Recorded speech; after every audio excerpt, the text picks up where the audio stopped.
Hey everyone, thanks for joining. In this video, I've thought about bringing a guest that's been building a lot of cool stuff with Sentinel and Microsoft security technology for a few years now. He's a Microsoft employee from Rome. Antonio, tell us a little bit about yourself and who you are. Thank you, Andre. First of all, thanks for having me on your channel. It's quite exciting. I'm Antonio Formato, cybersecurity technology specialist at Microsoft. Just a few words about me. I've been working at Microsoft for about 7 years and previously worked for a cybersecurity system integrator for about 10 years. And along with 4 other people, I manage the Italian as a community Microsoft Security Italian user group. And I'm part of an Italian association, Cyber Cyan, whose purpose is to promote initiatives for dissemination of cybersecurity and ethical hacking. This association organized an annual international vendor independent conference in Rome. That's awesome. That's amazing. Yeah, an impressive track record of helping the community. That's awesome. And I love the communities. And I can see you're very popular on LinkedIn as well. So that's awesome. I came across your blog post about integrating LLMs and ChatGPT into Sentinel. And that was a very impressive piece of research. But I know that you've been working on some even more exciting stuff lately, right? So what can you tell us? What can you share about that the community can make use of? First of all, my main interest in the cyber field has been threat intelligence, and I'm very passionate about defense topics in general, the blue team in general. So in the last 2 years, I study and closely followed the development of generative AI. That's there is a lot of hype about generative AI. It's true, but I firmly believe that the intersection between cybersecurity and generative AI is going to be a very interesting space over the next few years. That's why I started to develop some projects, some proof of concept on how the combination of generative AI, few line of Python code, and let's say creative thinking can tackle interesting use cases for the community. And I do that mainly because I enjoy discovery and learning new things, for sure. Yeah. And I think that getting hands-on in practice is also a great tool for self-learning.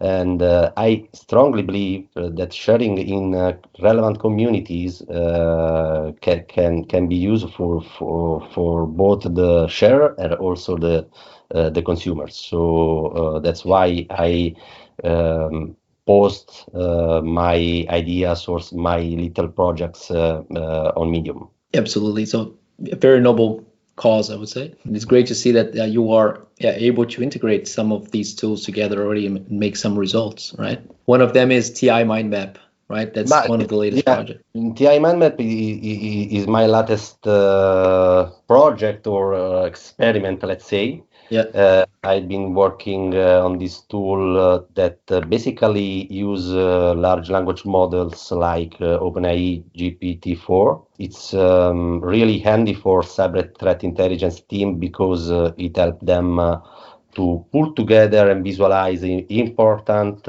information from different sources. So it works on bring your own OpenAI key model. So you can use your OpenAI keys to make the tool work just for you. And it's all about making unstructured cyber data to be more readable for. So if you got, for example, if you got a blog post or threat intelligence article or any write-up, just pop the URL into the TI Mindmap application. And what it does, in my opinion, it's pretty cool. It uses the OpenAI API to chew the content and to get a recap of the main ideas. But it's not just a shorter version of the text. It's like a smart to the point breakdown of all the important stuff coming from be right up. So these question. These marks that it applies, have you implemented some sort of hyperparameters? The model consumes the data. Is that how it sort of grounds a little bit into a smarter way? There is no, if I got your question, there is no kind of pre-processing layer Okay, there isn't. Okay. dedicated to structure the content. Because all the magic is done by OpenAI or Azure OpenAI in this case, and a large language model can do that very in a very powerful way. So this is the main idea. After the recap of the content, the TI Mindmap also use the same large language model that you choose, OpenAI or Azure OpenAI, to provide the user kind of mind map or diagram flowchart where everything is linked. So the main idea is to give the analyst the bigger picture of what is going on in the content. Think about cybersecurity analyst overwhelmed by threat intelligence articles, any other kind of threat intelligence information. That's why I think a graphical tool can be useful. But consider that I was inspired by colleagues that probably you know, Thomas Roccia. I spoke to him today, actually. Okay. Yeah. Cool. So he was walking me through some of his research as well. Yeah. I read his book, Visual Threat Intelligence. Yes. That was a source of inspiration for me. Yeah, awesome. Did you use Mermaid Live framework? Yeah, I use in TI Mindmap. I use Mermaid to generate code. So the first idea is to provide the user mind map. And then I'm thinking to provide in the same tool kind of MyTrain Navigator layer visualization tool. For example, if you think about LLM can extract from unstructured content the TTPs from an article. The idea here is to providing a timeline of the TTPs attached to the previously generated mind map that we were talking about. Is this something you can show a little bit? Yeah, let me share my screen. I will share with you also the my GitHub and the URL for the application. This is the application. You can choose also your preferred language. Till now, the tool supports OpenAI or Azure OpenAI service. So in this case, this is the bring your own key model that we discussed before. And then you can, for example, choose here what kind of information the tool will provide to you. If you, for example, copy and paste an URL and write up an article here, what happens is that OpenAI will generate a summary of the article, and this is mind map that we discussed before. So every entity is linked. What happens behind the scenes? It's basically all provided by prompt. So we can also decide to provide the content in a different way by modifying the prompt that the tool uses against the OpenAI or Azure OpenAI. So we can modify the prompt before they respond? Till now, the prompt is embedded in the Python code that I will share with you with the GitHub repo. But another idea here is to provide a kind of configuration file where the user can play with the prompt in order to not have a kind of fixed application, because every analyst can have different requirements to others. This is the main idea. And Talking about community, after publishing my first article about this experiment, this tool, I got in touch with Oleksi Meleksi, a guy from Sweden who is bringing new ideas and contribution to the tool. For example, if you see here, a new feature that we just released is the possibility to share the mind map over the social media. In this case, for example, first social is TweetX, and we have also planned to add more features. For example, working with the TTPs from the article, let's say. So I see the table there, the essentially the TTPs table, or not the IOCs table. Sorry. This is the IOC tables. I think it's very useful to import into, because it seems very similar to what we would import into Sentinel. Yeah. The idea here is sometimes in some articles there are also tons of IOC written in a structured way. So LLMs can help you in extracting and organize table these IOC. And the next step here could be, and if someone from the community is willing to help us, he or she will be more than welcome to use, for example, Mystic PI to connect to Microsoft Sentinel or any other libraries for any other third-party CM to ingest this kind of data into your preferred CM platform, for example. Yeah, because I know Mystic Pi supports Splunk as well, right? Or there are plugins for other SIEMs as well, right? Yeah. I think Thomas can give you more information, more powerful information. Oh, cool. No, that looks impressive, and I love to see that people have reached out to improve it even further. That's awesome to see. And so this is your latest tool that you're playing with, right? Yeah. That's awesome. This is my latest tool, and another experiment, simple experiment is chatting with your threat intelligence data. So this is a little chat on private data coming from, in this case, from Microsoft Threat Intelligence Service. Microsoft Defender Threat Intelligence Service. Yes. I wrote an article about that on Medium. The idea here is to have a playbook, periodically gathering all the threat intelligence information and storing this information in a repo like a SharePoint site or something else, and using Azure OpenAI to chat with the threat intelligence data. For example, I can ask question here on this private data.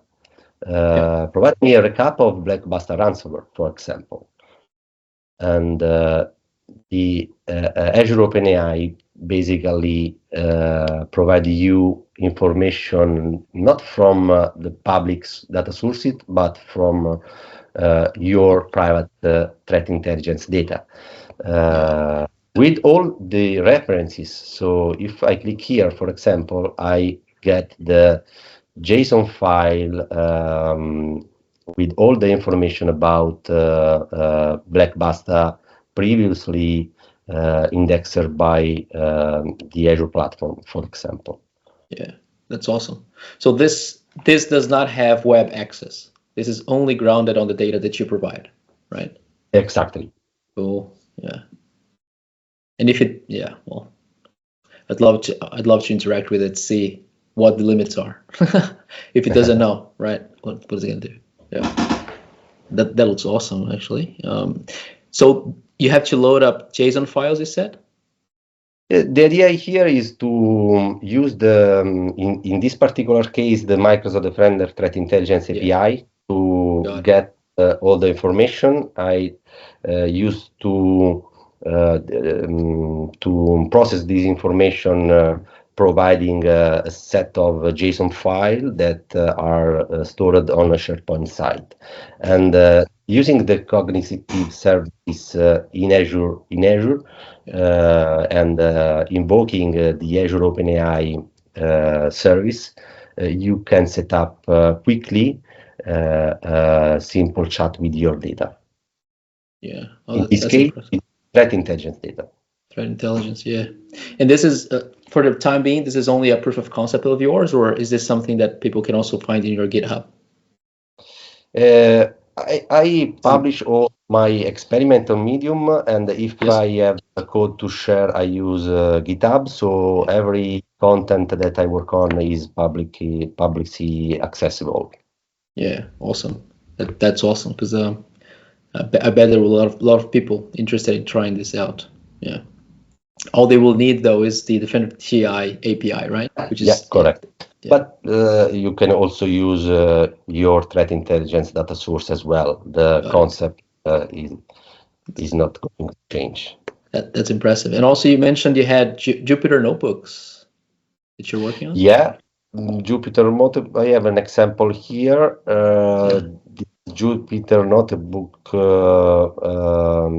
basically works for building a kind of new visualization of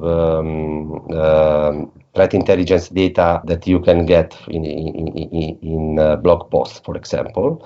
And I have planned to move to add the feature that I developed in this playbook or in TI Mindmap. So basically, there is a data extraction phase that scrape the blog post, and this part of code. So after the scraping, you can print the text previously scraped, and in the most interesting part is here, because with interacting with the Azure OpenAI through this notebook, the main idea here is to generate Mitre Navigator JSON file with all the TTPs extracted from the blog post or from the write-up, and finally using, let me go down, using the Mitre Navigator tool,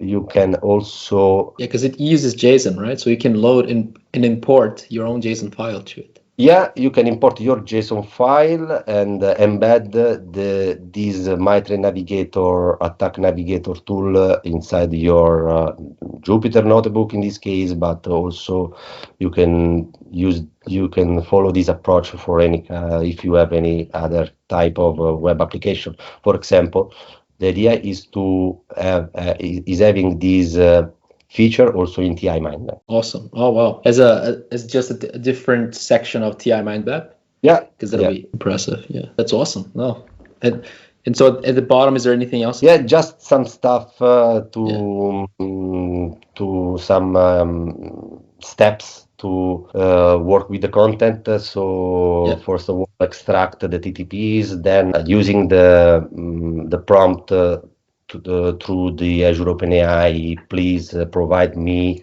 a JSON file with this structure, and then using an embedding, I can project this content in this web application. And finally, there is also another cool stuff here. Another visualization in this case.